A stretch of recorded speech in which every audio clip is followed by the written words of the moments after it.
Welcome to another edition of Mr. Brandt's 5th grade everyday math review.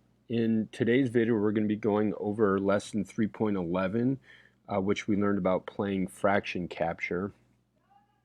And the directions have you looking at the fraction addition expression to come up with a fraction of what they might have rolled on their dice. So for the first sample here, we have 1/3 plus 1/6 plus 1/3. And in the previous video, we learned that you can't add the denominators together. You have to find a common denominator. Well, I know that 1/3 is the same as 2/6. So I'm going to change this 1/3 into 2/6. So now I have 2/6 plus 1/6 plus 2/6, and that equals 5/6. So the combination they rolled on their dice was a 5 and a 6. So in the column for fraction, this is what they would write down. They would write down 5/6. The next problem has many more fractions. And for this one, I'm going to start by looking to see if I can make one whole with any of the fractions. And I can see that there are 4 of the 1/4 fractions. So that's going to give me equal to 1. I'm going to cross those out. Now I have 1/3 left, and I have 1/6 and 1/6.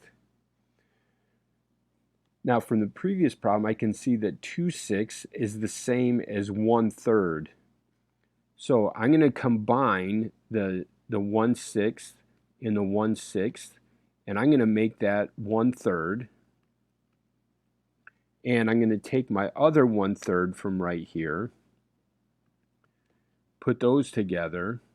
So 1/3 and 1/3 equals 2/3. And I'm going to combine that with the 1 whole and get 1 and 2/3.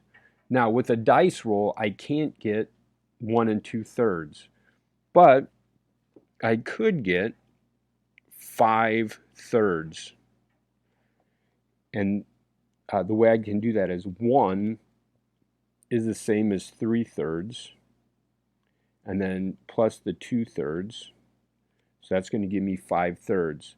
So the fraction that I would write for this particular problem in the fraction column would be 5/3. For the practice at the bottom, they're giving you, I would call it an improper fraction. And they want you to write it as a division expression. And we talk a lot about in class how fractions are division problems. So for 7/3, the division expression would be 7 divided by 3. And we could also write it this way. We could also write 7 divided by 3. And to figure that out, I'm going to go ahead and solve this one here. So there are 2 groups of 3 and 7. 2 times 3 is 6. Then we subtract and we get 1. So 2 remainder 1. When we solve a fraction problem like this number becomes the whole number. Okay? Then our the remainder is the numerator, and the denominator doesn't change.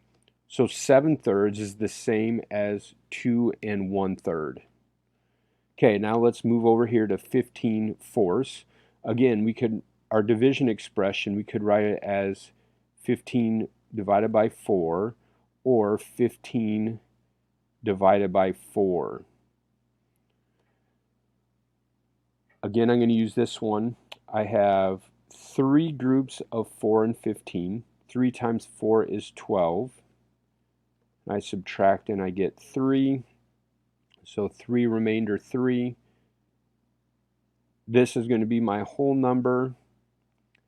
The remainder is going to be my numerator, and the denominator doesn't change.